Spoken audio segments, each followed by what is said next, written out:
welcome back to my reaction redos. This one's gonna have 3 episodes in one. Sonic 1, the SCB review Sonic 1, Sonic 2, and Sonic 2. Obviously, they're shorts. And some other ones later. Anyway.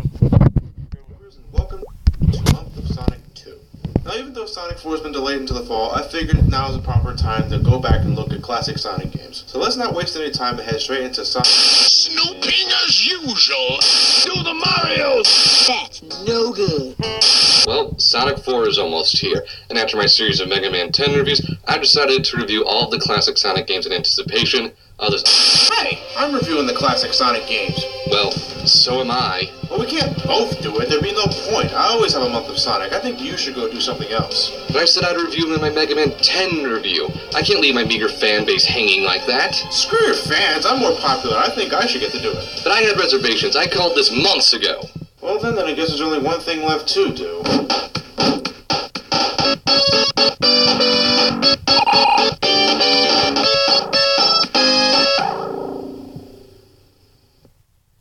So here we are with the one that started it all. It's hard to believe that it's been nearly 20 years since the introduction of the blue blur. In fact, before we get into the game, let's just take a quick look into how Sonic came to be. With the success of Super Mario, Sega wanted to create a new mascot for the company. One who would not only sell millions of copies, but would also compete against Mario himself. Designs were sent left and right, ranging from an armadillo, a dog, a Theodore Roosevelt knockoff in pajamas, and finally a rabbit. In the end, it all boiled down to an armadillo and a hedgehog. Eventually, artist Naoto Oshima's design of the hedgehog would come to be chosen because he just looked cooler. It's the spines. The armadillo would later become the character Mighty the Armadillo, who, up to this point, has only made an appearance in 2 games. The Theodore Roosevelt in pajamas design would eventually become the basis of Dr. Eggman. Oops, I mean Dr. Robotnik. His fur, colored blue to match the Sega logo. His shoes inspired by Michael Jackson as Santa Claus. His inability to swim. Give it to him when Yuji Naka had an idiot moment and thought that hedgehogs couldn't swim. His name is Mr. Needlemouse. His name? Sonic the Hedgehog. And thus we were introduced to what will become one of the most famous video game characters in the history of, well, video games. But just the character alone wasn't enough. Sonic needed some advertisements. Good God! What the fuck? Is this supposed to be Sonic? Well, that was a Japanese commercial. I would comment on how weird it is, but I think the video speaks for itself.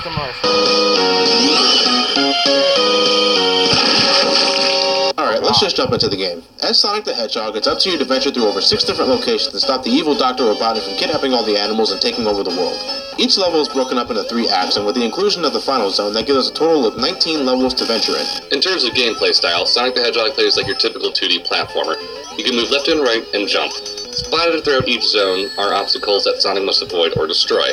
This can range from spikes, environmental hazards like lava, and badniks, robot creations Dr. Robotnik that are hell-bent on taking out Sonic. In addition, we also have our red and yellow springs, which can either help Sonic progress or lead you into booby traps. Also scattered throughout the stages are rings and monitors. Think of them as insurance. If Sonic gets hit without any rings, he loses a life. With at least 1 ring, Sonic could take an extra hit at the expense of losing all of his rings. Collecting 100 of them grants Sonic an extra life. Monitors are boxes Sonic can break that can either contain 10 rings, a shield which grants Sonic extra protection, speed shoes which can increase Sonic's speed temporarily, and finally invincibility, where Sonic pretty much becomes an unstoppable fast-moving blue demon from hell. But this isn't your standard Mario clone. Fuck no. Sonic the Hedgehog has speed on his side, and trust me, there's nothing more satisfying than building up speed and skyrocketing your ways past obstacles and enemies. It's all about the physics in this game. To build up speed, you're gonna need some distance, the right angles, and skill. When running, you can press down on the D-pad to have Sonic roll into a ball, allowing him to gain speed while going down hills, and it also allows you to plow through badniks. Just watch out for spikes, they can still fuck you over. At the end of each zone is a boss fight with Dr. Robotnik, who uses his many inventions to try and put out your little hero out of commission. Most of the time, they're piss easy, but some fights can actually be pretty annoying. In terms of look, Sonic the Hedgehog is without a doubt one of the best looking Sega Genesis games. The levels are colorful, and the use of parallax scrolling really adds a sense of depth to the stages. Green Hill Zone. Sonic's World 1. It's a nice little beginner's level to get us moving really fast and introduce us to the game mechanics. Some areas to explore and a lot of loops. Marble Zone. And we immediately kill that nice buzz we have with Green Zone in this clunker of a level. It's slow, it's monotonous, and it can get pretty dull. Spring Yard Zone. This is a kind of mix between the first two. Some nice fast parts, but allows slow block running as well. Labyrinth Zone. And it's here we find out that Sonic can't swim and can drown underwater. Well, that's just great. Slow platforming and a time limit since Sonic can't breathe. God, what else can go wrong? Starlight Zone. Finally, back to some speed and using physics to our advantage. This is what the entire game should have been. Scrap Brain Zone. Send in everyone. Which one? Everyone! If you manage to reach the end of an act with at least 50 rings, a giant ring will appear that Sonic can jump into. These are special stages, which Sonic can earn the chance to earn one of the 6 Chaos Emeralds. Talk about the definition of an acid trip. If you collect enough rings here, Sonic will earn a continue, which will grant you 3 extra lives in case you get a game over. Collecting the Chaos Emeralds doesn't really do anything except change the ending slightly. So if you want a better ending, then nab all 6 Chaos Emeralds. Wasn't there 7? Yeah, laugh it up, fat man. Musically speaking, it's great. In this day and age, I don't know a single person who doesn't know the tune to Green Hill Zone. And even people who don't play the games are familiar with the opening jingle. Though some tracks are clearly better than others, as a whole, the soundtrack is pretty kick-ass. In the end, Sonic the Hedgehog ended up becoming exactly what Sega had hoped for. It became the Genesis killer app and sold by the shitloads. It's actually the second best-selling Sonic game on the Genesis. There was a point in time where having a Sega Genesis pretty much required that you own Sonic the Hedgehog.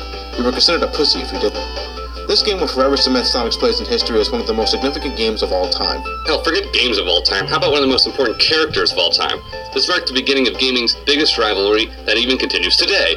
For those of you not in the know, Nintendo had thoroughly dominated the last 6 years of video gaming. If you wanted to do something, it would have to be on Nintendo because no one else could compete. But then, Sonic came along. For the first time ever, Nintendo had competition. For the first time since Nintendo had entered consoles, someone else had market share. Someone else was the cool guy in town, and that was Sonic the Hedgehog. Now, if only it had a better commercial. God, what is this? Next time on Sonic the Hedgehog, Dr. Robotnik is back in action as he tries to take over South Island and... What the hell are you doing? Oh, nothing. See you guys next review.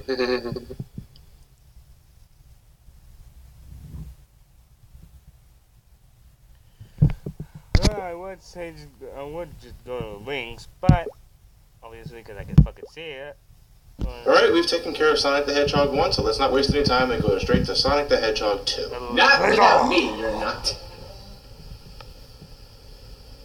Oh, hey, Elliot. Okay, so you're gonna let Crazy Hair be in this, and yet I can't be in this. I resent that. You want to join?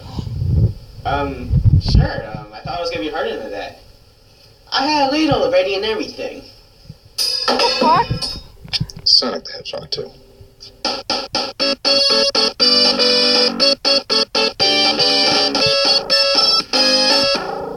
So yeah, Sonic the Hedgehog was a smash hit, and when a game's good, people want a sequel. On November 24th, 1992, a day dubbed as Sonic Tuesday, fans saw the release of Sonic the Hedgehog 2. Unlike the original game, Sonic the Hedgehog 2 was actually developed in America. In addition to the return of our blue hero, we're also introduced to Miles Per Hour, only known as Tails. Seriously, why even bother giving him a name when he's only called Tails in every game he's in? Yeah. But anyway, if you have a second controller port, you can actually control Tails, keeping his AI invulnerability, which can absolutely break the game. Give it a try if you're ever curious. In this installment, Dr. Robotnik returns and begins kidnapping all the little woodland creatures. Again. But this time, he's got something much bigger planned. The Death Egg. So anyway, in terms of gameplay, not a whole lot has changed.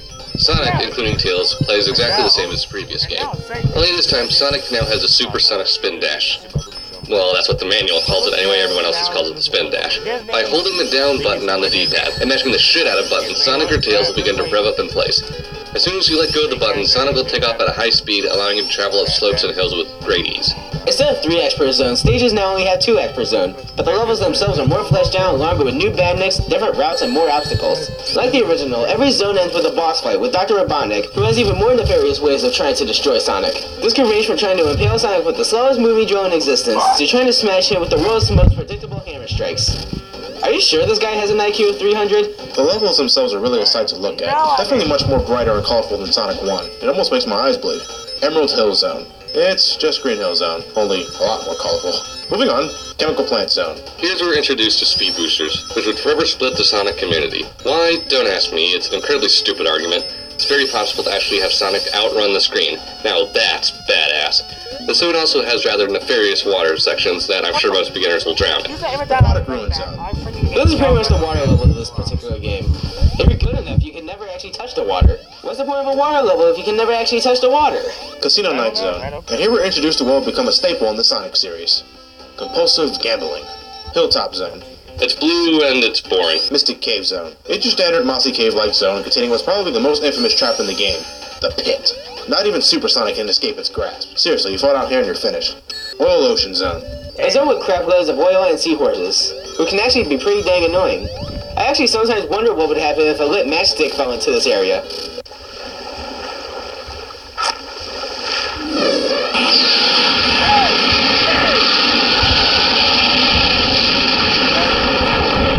Hey look, you can do this.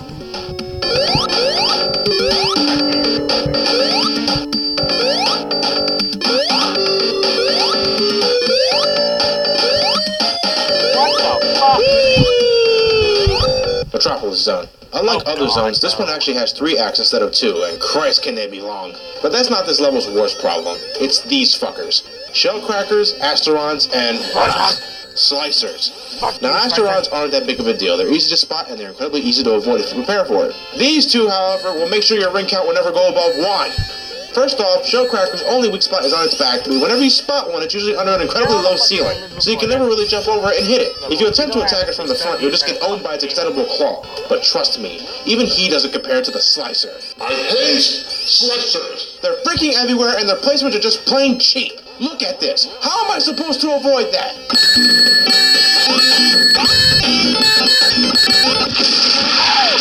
Sky Chase Zone. In Sky Chase, if you stand on the plane, that's it. It's only one Act 2, which leads us to Wing Fortress Zone, also a one-act stage. Wing Fortress Zone. Wing Fortress is probably the most nerve-wracking of the zones because you're constantly traversing through airborne platforms, floating above instant death.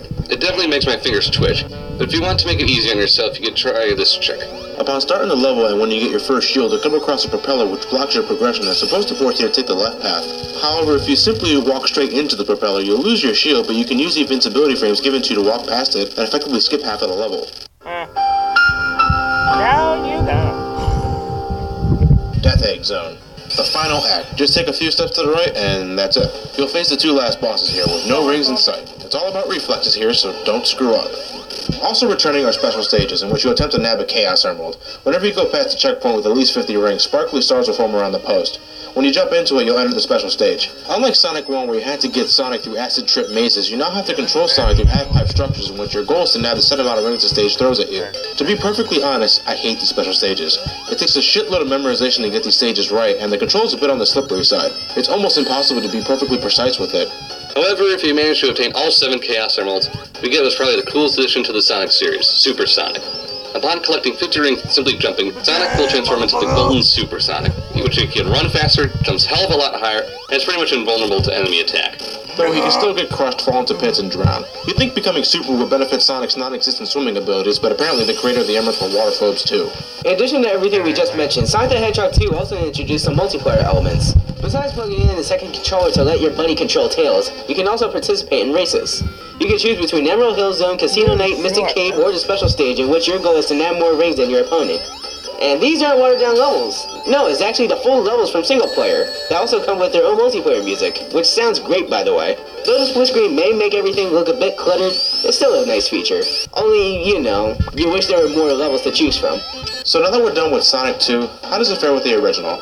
Well, it does what all good sequels do, enhance everything that made all the problems the first one had.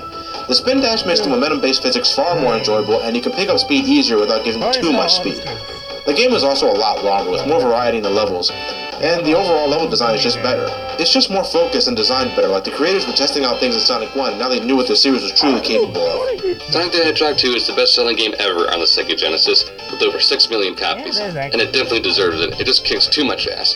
Well, it'll be a bit before we get over the obvious sequel, Sonic 3, so we're going to take a little side diversion onto the hilariously bad Sega CD, but look at one of the few games actually worth playing on it.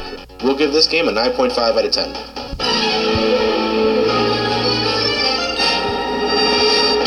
Next time on Sonic the Hedgehog, Sonic spins on an exciting new CD technology mumbo-jumbo as he pulls off his best Marty McFly impersonation to save the future and a girl named Princess Sally. Next time, Sonic CD.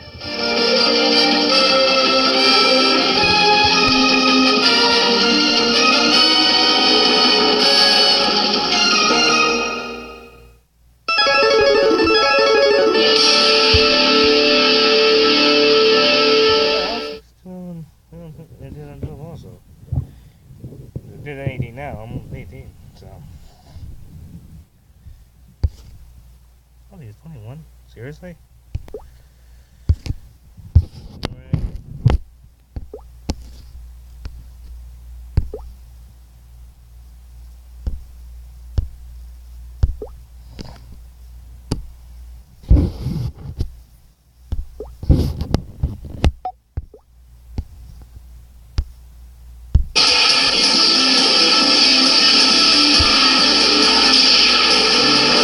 You might know everything on...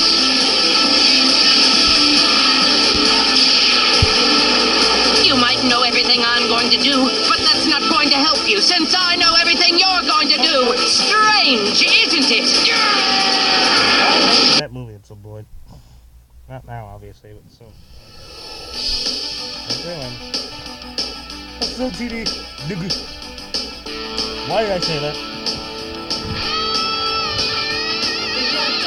While Sonic the Hedgehog 2 was being developed here in America, another Sonic game was simultaneously being produced back in Japan for the Sega CD, the graveyard of FMV games. The final result would be one of the only games actually playable in the system, Sonic CD. Now, I actually don't own a Sega CD myself, so instead I asked my Uncle Greg to lend me a hand this time. This is the JVC-XI. It's a system that's both a Sega Genesis and a Sega CD. It originally retailed for over $500 when it was first released, so I won't even begin to imagine what my uncle paid for just to get this. Now you're probably thinking, well, why don't you just review it off the Sonic Gems collection? Well, I like to be as authentic as possible. Plus, controlling Sonic with Genesis controller just feels better than using a GameCube controller. In this game, we're introduced to two more staple characters of the franchise, Metal Sonic and Amy Rose, which the manual mistakenly refers to as Princess Sally from the Sad AM series. How did they screw that up? They look nothing alike. Screw that up. Well, actually, this could explain where Amy would later develop her color blindness. She got it from the goddamn makers of this game. And lo and behold, this is probably the only game which you can actually tolerate her, and it's all because she doesn't talk. She just follows you and occasionally hugs you, and even then it's only on the first stage. Metal Sonic would go on to be one of the most popular villains in the franchise, which is odd because I didn't think he left that much of an impression. You can't even maneuver over a solid wall. Sonic CD as a whole definitely shows what the Sega CD is capable of. The graphics are eons more colorful than anything on the Genesis, and the sound quality is top-notch as well. But to be perfectly honest, I think the level designs are absolute shit, and sometimes the color palette can be a bit too loud. How can you play levels like this and not get dizzy? I'll give the developers props for trying to have this game stick out from the rest, but I think they may have overdone it in a few zones. In addition to having a louder color palette, the series also has for the first time CD quality music. Take this intro song, Sonic Boom. It's a pretty nice song. Sonic Warrior, Sonic Warrior, Sonic Warrior. What the hell are you singing? Oh, I'm just singing the intro song for Sonic CD. You can do anything, or Toot Toot Sonic Warrior. Toot Toot Sonic. Dude, Sonic Boom is the intro song, not this Toot Toot shit you're singing. Well, you see, what happened is that both games got separate soundtracks between the Japanese release and the US release. Both soundtracks are fine, but they got separate theme songs. I don't know why. I guess they didn't think Americans would like a song that goes Toot Toot Sonic Warrior. In terms of gameplay, it's your usual Sonic gig.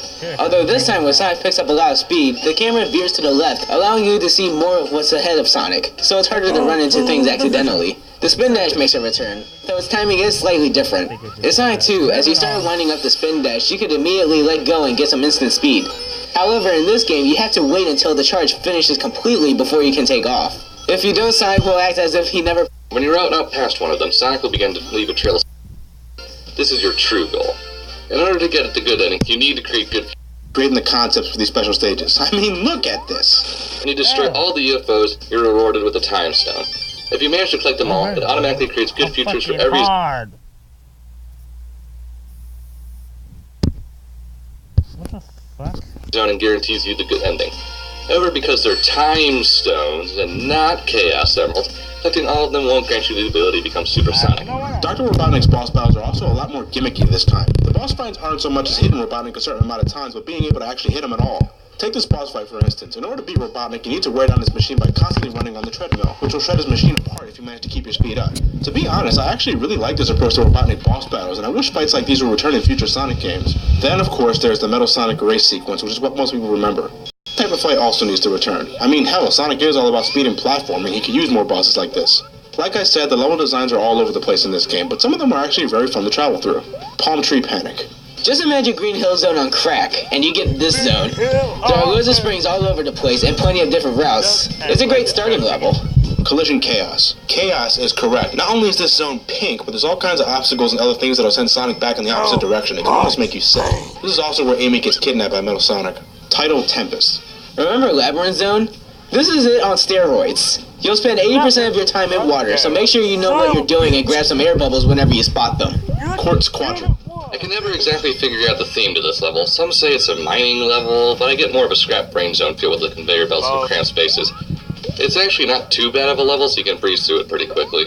Wacky Workbench. Ugh, I hate this level. You'll be bouncing more than a crack addict on a trampoline. They really went overboard trying to make this level as gimmicky as possible. It's not that bad, but don't play this level in the dark unless you want a massive headache at the end of the game. I was frozen today! Stardust Speedway. It's like Starlight Zone, only more starry and speedy. Again, another level I think they overdid in terms of level design, but as a whole it's actually pretty dang easy. At the end is where we race Metal Sonic, in which you need to get through the specific... Launching Sonic that high at its current speed? This complete disregard of physics angers me. The final boss is pathetic. Well, after the first hit anyway. I think it's impossible to hit Robotnik the first time without actually losing rings. Even Sonic Retro agrees with that. So, yeah, don't get used to having a lot of rings. Like the previous games, you can also enter a cheat code to enter a level select screen, or a sound test. If you put in certain numbers in the sound test, you can actually get some secret images. Hey look, I guess Sonic was trying to appear in Dragon Ball Z after all. Completely weird and creepy. Good lord, this is what the Warhawk should have looked like. Aw, chibi Sonic. A bit too cute.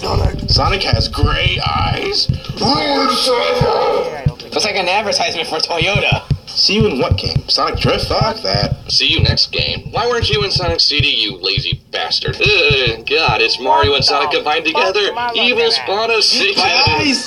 It burns! Yo, Sonic's totally gangster. Yo. He's an awesome and random and all that bullshit. The fastest DJ alive. Mix Sonic. That's MC Sonic, Elliot. The Sonic CD in the end didn't sell many copies, and it's certainly not the game's fault. It was the overall suckiness of the Sega CD that did it in. Sega would soon learn from this and have future Sonic games released strictly for the Sega Genesis, you know, the more popular system. It would eventually be re-released as part of the Sonic Gems collection, which is actually based off the PC port of the game, backed with higher quality cutscenes and faster loading times. Overall, Sonic CD is pretty much one of the best games on the Sega CD. But comparing it to other Sonic games, well, I like the boss concepts, the super peel-out move, and the music, but the level design is just all over the place. And the colors can be the equivalent of someone puking up their Fruit Loops and rearranging it to look like loops and slopes. But bad level design aside, it's still a great Sonic game, and I recommend you try it out. It's definitely out there. We'll give this game an 8.5 out of 10. And yes, I know I'm going to piss a lot of people off by ranking this lower than Sonic 1, but honestly, that's just how it ranks with me. All I can say is play the game and judge for yourself. I'm out of here. What the fuck? Okay, now the game makes me think the Sonic is fun. Thank you very much, jackasses.